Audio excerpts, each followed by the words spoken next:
तो आज हम लोग यहाँ पे देखने वाले हैं चैप्टर 6 है हमारा। तो let's start the video. In 1820 Henris Christian Oersted discovered the moving charge. यहाँ पे क्या कहा गया, इन 1820 एक साइंटिस्ट जिनका नाम था हैंस क्रिस्टियन, वो ऑयस्टेड, उन्होंने डिस्कवर किया था एक मूविंग चार्ज को। और electric current produced magnetic field. और हम तो जानते हैं इलेक्ट्रिक करंट जो होता है वो मैग्नेटिक फील्ड को प्रोड्यूस करता है। अब मान लीजिए करंट जो है कहीं पे फ्लो कर रहा है, तो वो फ्लो कर रहा है तो वो अपने चारों तरफ जो है वो मैग्नेटिक फील्ड को बनाएगा। अब मैग्नेटिक फील्ड बन रही है, हमें कैसे पता चलेगा? तो हम सभी देख सकते हैं कि जब वहाँ पे इलेक्ट्रिक करंट जब पास कर रहा होता है, तो जैसे यहाँ पे कोई दो ऑब्जेक्ट रख दे तो वो उस डायरेक्शन में मूव करने लगता है। तो इससे हमें पता चल जाता है उसका चारों तरफ मैग्नेटिक फील्ड है, या फिर हम वहाँ पे टच करें तो हम लोग को करंट फील होता है। After the discovery, the question arises: if electric current produced magnetic field, then it is possible to produce electric current due to magnetic field. अब इस डिस्कवरी के बाद सभी के दिमाग में एक क्वेश्चन आया, अगर इलेक्ट्रिक करंट मैग्नेटिक फील्ड को प्रोड्यूस करता है तो क्या ये पॉसिबल है?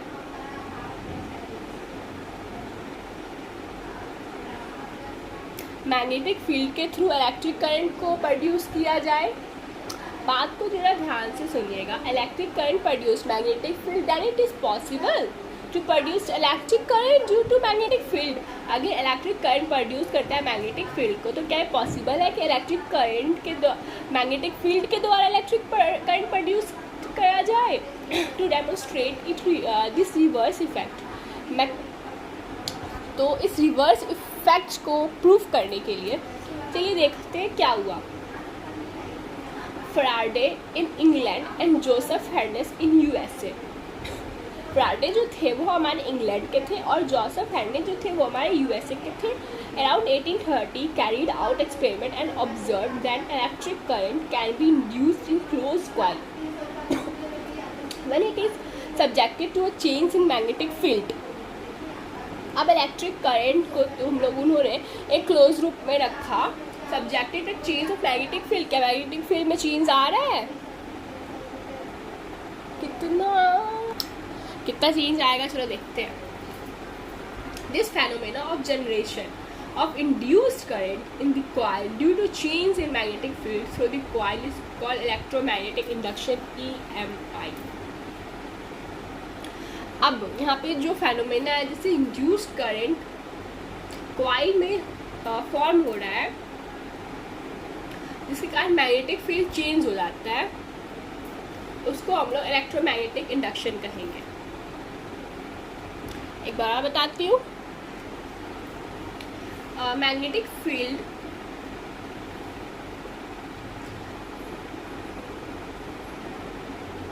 मैग्नेटिक फील्ड के अंदर जो चेंज आने पे इलेक्ट्रिक करंट,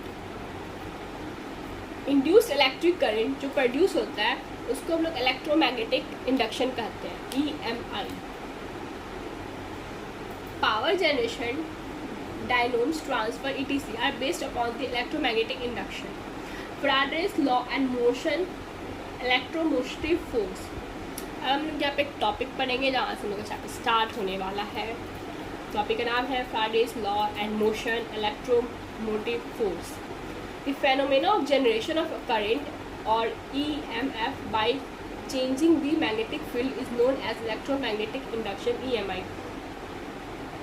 एक फेनोमेना जिससे इलेक्ट्रिक करंट जो जनरेट कर रहा है और EMF जनरेट कर रहा है किसी मैग्नेटिक फील्ड के चेंज के कारण, उसको हम लोग EMI कहेंगे।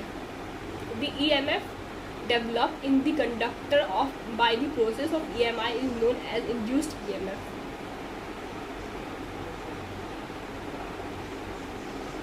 अब EMF जो है वो कंडक्टर में प्रोसेस हो रहा है EMI में, जिसको हम लोग इंड्यूस्ड EMF कहेंगे। And if the conductor in the form of close loop then the current flowing through the conductor is known as induced current. अब अगर क्लोज कंडक्टर अगर क्लोज्ड है और उसमें करंट फ्लो हो रहा है तो हम लोग उसको इंड्यूस करंट कहेंगे। मान लीजिए किसी कोई भी ऑब्जेक्ट है, उसको हम लोग चारों तरफ से क्लोज कर दिया और उसके अंदर हम लोग करंट को फ्लो करवा रहे हैं, तो उस करंट को हम लोग इंड्यूस्ड करंट कहेंगे। It is reverse process of magnetic field production by electric current. ये जो reverse process of magnetic field है, मैग्नेटिक फील्ड की प्रोडक्शन का ये रिवर्स प्रोसेस है, कर सकते हैं। अब नेक्स्ट टॉपिक हमारा electric flux. The total number of magnetic field line crossing through any surface normally when it is placed in a magnetic field is known as magnetic flux of that surface. अब total number of magnetic field line जो है वो cross कर रहा है किसी surface को, और मैग्नेटिक फील्ड जो है वो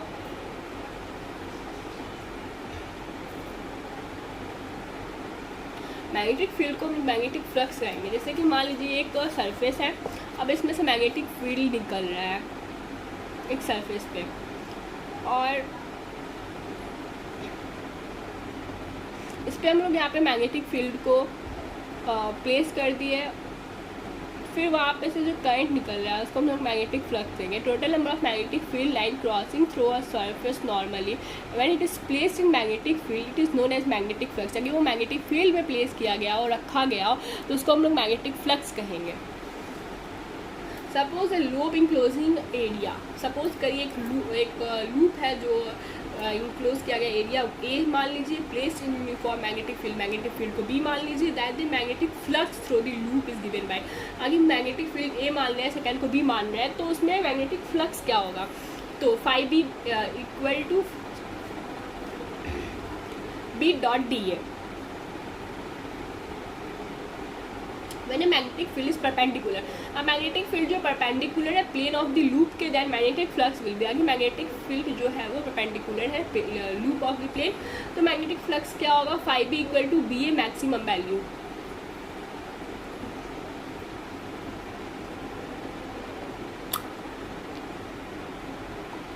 अब आते हैं हम लोग नेक्स्ट पेज पे।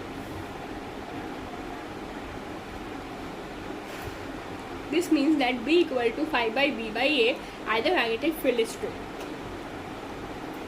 अब यहाँ पे B क्या है, B हमारा मैग्नेटिक फ्लक्स है, per unit area is called magnetic flux density, और magnetic induction per unit area जो है मैग्नेटिक इंडक्शन भी हो जाएगा। When a magnetic field B is not perpendicular to area A, rather it is inclined on the angle theta when respect to the normal of the surface, and magnetic flux becomes।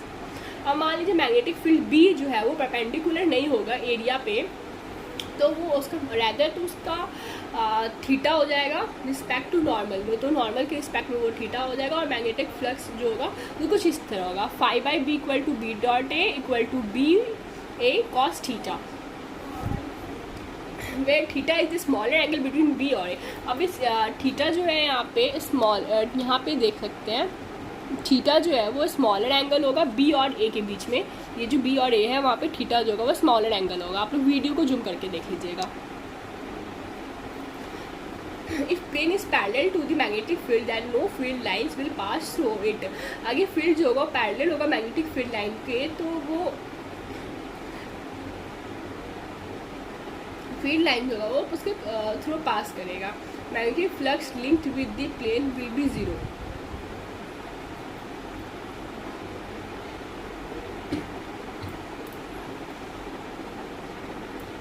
From equation 2, it is clear that flux can be varied by changing any one or more than terms B, A, theta. Hence, the flux can be alternated by the changing shape of the coil. अब जो flux जो है वो alternate होता है shape के change पे by stretching और sinking। कितना हम लोग flux को stretch कर रहे हैं और sink कर रहे हैं, कितना उसको पास ला रहे हैं और दूर ले जा रहे हैं। It is magnetic field is rotating while is magnetic field। अगर हम magnetic field और rotating coil of magnetic field such that angle theta between B and A change. अगर हम लोग रोटेट कर रहे हैं या फिर स्ट्रेच कर रहे हैं, तो उसके बीच का जो एंगल थीटा है वो चेंज होते रहेगा, बी और ए के बीच में एंगल थीटा जो है वो चेंज हो जाएगा। अब यूनिट एंड डायमेंशनल फार्मूला, इसको हम लोग अपने नेक्स्ट वीडियो में कंटिन्यू करेंगे। आई होप आप सभी को वीडियो पसंद आया हो। अगर पसंद आया तो लाइक, कमेंट, सब्सक्राइब करना ज़रूर ना भूलें। बाय।